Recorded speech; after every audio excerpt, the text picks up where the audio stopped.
श्री गुरुदेव भगवान की जय। श्रीमद् भगवद गीता के 8वें अध्याय में जो अक्षर ब्रह्म के नाम से प्रतिपादित है, भगवान ने श्री अर्जुन ने उसमें भगवान से 7 प्रश्न किए हैं। प्रथम 2 श्लोकों में 7 प्रश्न किए हैं। तो प्रश्न है, ब्रह्म, अध्यात्म, कर्म, अधिभूत, अधिदैव और अधियज्ञ कौन और कैसे हैं इस शरीर में वो क्या हैं, कैसे हैं, उनको कैसे पहचानें। और 7वां प्रश्न है, योग युक्त आत्मा मृत्यु काल में कैसे आपको जान लेता है। तो भगवान ने बताया, अक्षर ब्रह्म है, स्वभाव अध्यात्म है और भूत भावना से उत्पन्न त्याग को कर्म कहते हैं। त्याग पूर्व कर्म करने वाले को, कर्म जो किए जाते हैं उनको कर्म कहते हैं। आगे के 3 प्रश्न हैं। पहले श्लोक का उत्तरार्ध और दूसरे श्लोक का उत्तरार्ध उसमें उत्तर में है। चौथे श्लोक में उत्तर आता है उसका। पहले और दूसरे श्लोक का उत्तरार्ध जो प्रश्न में है उसका उत्तर चौथे श्लोक में भगवान ने दिया है। श्लोक है चौथा, अधिभूतम क्षरो भावः पुरुषश्चाद्दैवतम् अधियज्ञो हमेवात्र देहे देहे वितांबरः।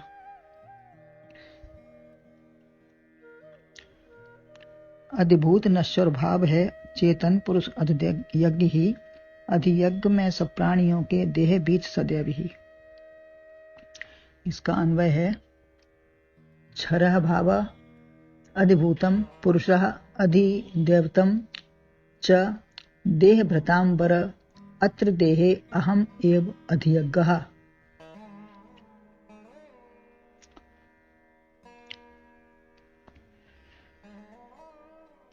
अर्थात अत्र देहे, इस शरीर में मैं ही अधियज्ञ हूं। यद्यपि बाहर से देखने में तीनों में अंतर है, बाहर तीनों का भाव अलग है। अधिभूत क्षर है जो नष्ट हो जाएगा, अतः शरीर व संसार में नश्वर, सभी पदार्थ नश्वर हैं। शरीर और संसार सभी कुछ नश्वर है। यहाँ जो क्षर है, तो पहले कहा 7वें अध्याय के आखिरी में कहा था, साधि भूतादि दैवम माम साध्यज्ञ च विदुः प्रयाण काले पिचम ते विदिरुक्त चेतसः। अधिभूत और अधियज्ञ के सहित जानो, मुझे अधियज्ञ और अधिभूत के संग जानो और रहित भी जानो। इनसे मैं समाहित भी हूँ और अलग भी हूँ, तो ऐसा तुम जानो। दोनों ही उपाधियां हैं, क्योंकि भगवान के बिना कुछ है भी नहीं और भगवान सब करने वाला और उसमें रहने वाला है, उसी के द्वारा सब संचालित चल रहा है। दोनों ही उपाधियां हैं। सहित जो पंचभूत अधिभूत और अधियज्ञ में देख रहे हैं, जो सब दिखाई दे रहा है, गुण उपाधि को धारण कर लिया तो सगुण परमात्मा मानते हैं। गुण उपाधि को धारण कर लिया तो सगुण परमात्मा को मानते हैं। गुण छोड़ दिया तो निर्गुण हो गया। परमात्मा के 2 रूप, निराकार साकार 2 मानते हैं, तो अगर गुण सहित माना तो वो उसको साकार है और गुण छोड़ दिया तो निराकार हो गया। जैसे किसी को सिंहासन पर छत्र मुकुट धारण किए हुए देखा तो लगा राजा है, फिर देखा वही व्यक्ति भीख मांग रहा है फटे चिथड़े कपड़ों में, तो वही पुरुष है। पहले राजा की उपाधि धारण किया था, अब भिखारी की किया है। दोनों उपाधि त्याग दें तो पुरुष दोनों एक ही है। इसी प्रकार निर्गुण सगुण दोनों उपाधि छोड़ दें, अधिभूत अधिदैव व अधियज्ञ सभी उपाधि छोड़कर देखें तो पुरुष एक ही है। पुरुष सर्वत्र एक ही है, वो कहीं फर्क अलग नहीं है किसी से, और सब में एक ही रूप है उसका। उपाधि को स्वीकार करके ही बात समझ में, उपाधि को स्वीकार के ही बात समझ में आती है। जैसे छाताधारी सब जा रहे हैं, कोई वेशभूषा बदलता रहे, परंतु जान लेने पर आप पहचान लेंगे। आप जिसको जानते हैं उसको पहचान लेंगे कौन है ये। तो मन के मंदिर में भगवान का निवास है, अधिभूत का ही मंदिर है, पंचभूतों का, ये पंचभूतों का ही शरीर मंदिर बना हुआ है। हृदय से जो तिष्ठति, इसके हृदय में भगवान बैठे हैं, लेकिन रोम रोम में है। ऐसा नहीं है केवल हृदय में कोई एक स्थान पर बैठे हुए हैं। हृदय उपाधि स्वीकारी तभी वहां पहचाना। जब हमने हृदय को जाना, हृदय में बैठे हैं, तो हृदय की उपाधि मानी, तभी वहां स्वीकार किया कि वहां पहचान लिया उनको। हर एक भूत प्राणी का व्यष्टि व समष्टि में सम्य निवास है। व्यष्टि पंचभूतों से बना शरीर है, इसमें भगवान का निवास है, अतः अधिभूत के सहित ग्रहण कर लिया। क्षर भाव अद्भुतम, पहले क्षर भाव को अलग करो, नश्वरता को, जिसको जो नश्वरता हमको दिखाई दे रही है, पहले उस चीज को अलग करो।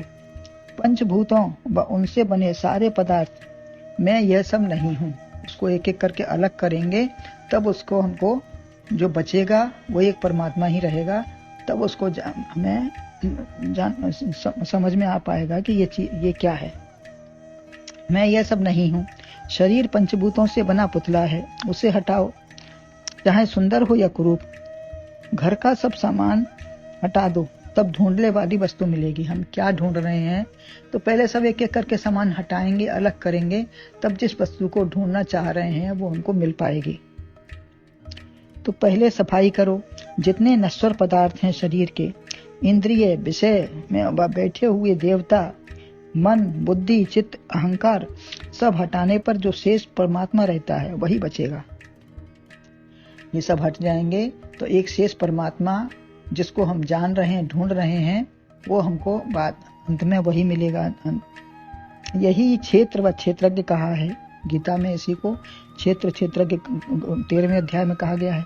इदम शरीरम कौन्तेय क्षेत्र मित्र विधीयते।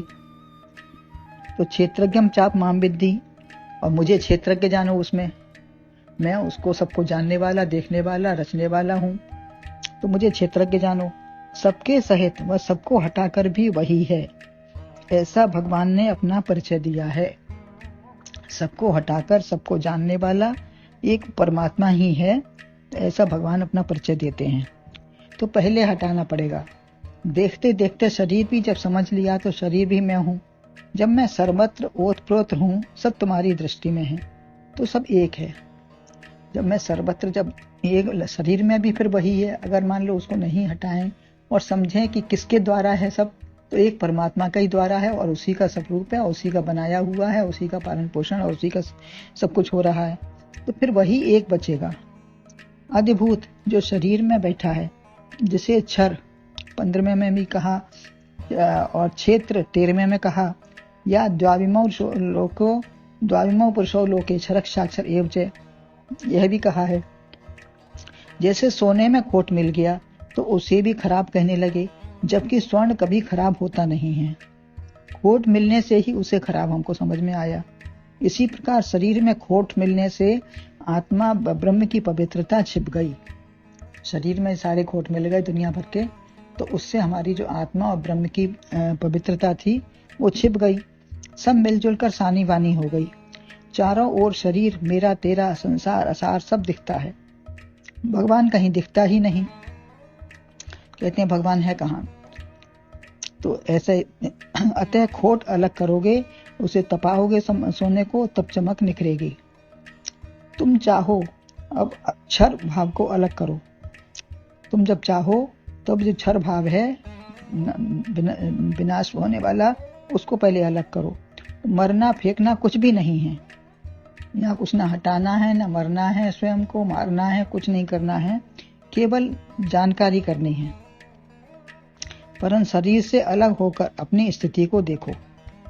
शरीर से अलग होते जाओ, उसके मन सबको अलग करके तब अपनी स्थिति को देखो कि हमारी स्थिति किसमें है, कहाँ है और क्या है। परिवर्तनशील ही क्षर भाव है। जो परिवर्तन हो रहा है संसार में, असार संसार है, तो वो परिवर्तनशील जितना है वो सब क्षर भाव है, नष्ट होने वाला है। एक तत्व जो नहीं बदलता उसे जान लो, वही मैं हूं, अलग कर लो। क्षर भाव अधिभूत है और अधिदैव है, पुरुष अधिदैव पुरुष है। जो प्रकृति अव्याकृत हिरण्य गर्भ है, जो सारे शरीर में देवता रूप से बैठा हुआ है। विभाग करने पर ही पता चलेगा, उसको विचार से विभाग करेंगे तो पता चलेगा कि एक पुरुष है जो साक्षी रूप से बैठा है। हृदय, आंख, कान सब में साक्षी रूप से वही बैठा है, वही कूटस्थ है, वही देवता व हिरण्यगर्भ है। जो अनेक उपाधियों को धारण करके संचालन कर रहा है। अनेक उपाधियां उसी के द्वारा हैं और सब उसी के द्वारा सब संचालन हो रहा है। पुरुषः पूर्णत्वात् पुरुषः पूर्ण है, समग्र विश्व में परिपूर्ण है, भरा पूरा है, इसलिए पुरुष कहते हैं। अतः शरीर में जो पुरुष है वही विश्व है। इसी एकता को समझकर विश्व तेजस प्राज्ञ को समझना है, जो सब उपाधियों से रहित है। उसको समझने पर यहाँ उपाधियां कोई बचेंगी ही नहीं, सब उसका ही रूप है और एक पुरुष ही सर्वत्र व्याप्त है। सोने व जागने में सब कुछ देखते हैं। सोने में भी सब कुछ देखते हैं, जागृत में भी सब देखते हैं। हाथी, घोड़ा, नदी, पहाड़, ये सब मन का विलास था। स्वप्न की वस्तु जागृत में भी है, वस्तुतः कुछ है नहीं, पर समझने पर जागृत, स्वप्न, सुषुप्ति में वही एक पुरुष है। जब जागृत सब समझ जाएंगे, समझने पर जागृत, स्वप्न, सुषुप्ति तीनों अवस्था में एक पुरुष ही हमको समझ में आएगा। दो चार पुरुष हैं ही नहीं, वही सब में एक परिपूर्ण है। देहे देह भृतांबर, शरीरधारियों में श्रेष्ठ है।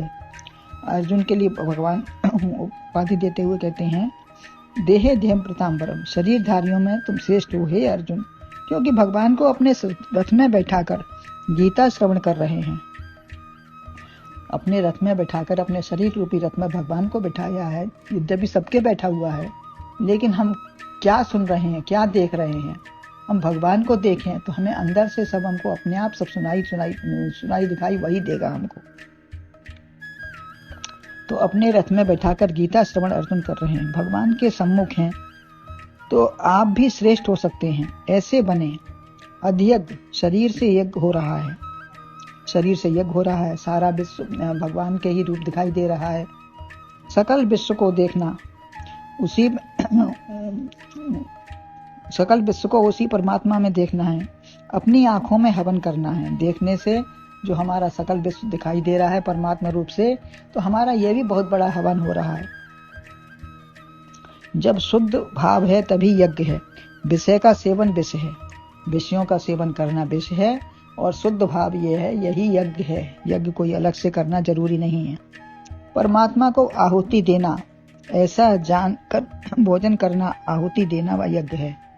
परमात्मा को हम ऐसा आहुति दे रहे हैं, ऐसा भोजन जो करें तो परमात्मा को हम आहुति दे रहे हैं। हमारे अंदर बैठे हुए देवता उसको प्राप्त करेंगे। ऐसा भाव जो हमारा रहेगा वो सबसे बड़ा यज्ञ है। भोक्तारम यज्ञ तपसाम, यज्ञ रूप से क्रिया या सेवन आहुतियां प्राप्त करना। साकल्य, पंच विषय, इंद्रियां, जिससे यज्ञ हो रहा है, सब मैं ही हूँ। चौथे अध्याय में भी यह यज्ञ का वर्णन हुआ है कि सब प्रकार से मेरा ही स्वरूप है। शरीर के रोम रोम में यज्ञ रूप से बैठा हूँ। इन तीनों का आधार, अधिष्ठान, इन सब में, तीनों में मैं ही समाया हुआ हूँ। सब कुछ मेरा ही रूप है और सब में मैं ही समाया हुआ हूँ। अगर इस भाव से कोई करता है तो सब यज्ञ है। एक ही चेतन तत्व है, इन सब में बैठा हुआ भूत नहीं है, मैं ही हूँ, यज्ञ रूप से हूँ। क्रिया जब आत्मा या ब्रह्म हो जाए, जो हमारी क्रिया है वही जब आत्मा रूप से हो जाए और ब्रह्म के लिए या ब्रह्म रूप में ही हो जाए कि वही करने वाला है, वही करा रहा है, वही करेगा और उसी के लिए है, तो इंद्रियां, कर्म, कर्ता, विषय, अंतःकरण सब मैं ही हूँ। मुझसे अलग कुछ भी नहीं है। मुझसे मत्तः परतरम नान्यत् किंचित् अस्ति धनंजय। मुझे पहचानो अपने अंदर, तभी बाहर पहचान सकोगे। अपने अंदर पहले पहचानोगे तो फिर बाहर भी पहुंचा जाएगा। जो मैं हूँ वही दूसरा भी है, वही सर्वत्र है, वही सब हर एक है वही। तो पहले किसी को देखा है तभी पहचानोगे। जब हम किसी को पहले देखे हुए हैं तभी किसी व्यक्ति को, किसी चीज को पहचान सकते हैं कि ये चीज वो है, फलाना है। तो हम पहचानेंगे कैसे? जब हमारी उसको पहचान है तो हम उसको अंदर हम पहचान लेंगे, अपने अंदर पहले पहचानेंगे, तभी हम दूसरे में भी पहचान पाएंगे। तब कहीं भी दिखेगा सर्वम खलमिदम ब्रह्म, ऐसा भाव रहेगा। अन्य सबका बाद हो जाएगा। अन्य जितना भी सब कुछ है वो अन्य है, परमात्मा से विलग है। हम परमात्मा से है भी और रहित भी है और अलग भी है, उसी के बिना कुछ भी नहीं है। तो ऐसा है, ऐसा भगवान सबके अंदर सब में है। तो मैं की किसी कवि ने कहा है, मैं की ममता त्याग कर मैं की करिए जान, सो मैं सबसे पृथक है 3, 4 और 5। तो 3, 4 और 5 जागृत स्वप्न सुषुप्ति, 4 अंतःकरण और 5 इंद्रियां, सबसे हमारा वो मैं अलग है और हमारा सब में वही उसका ही रूप है। ऐसा जानने पर वो हमसे अलग कुछ भी नहीं है। बोलो गुरुदेव भगवान की जय।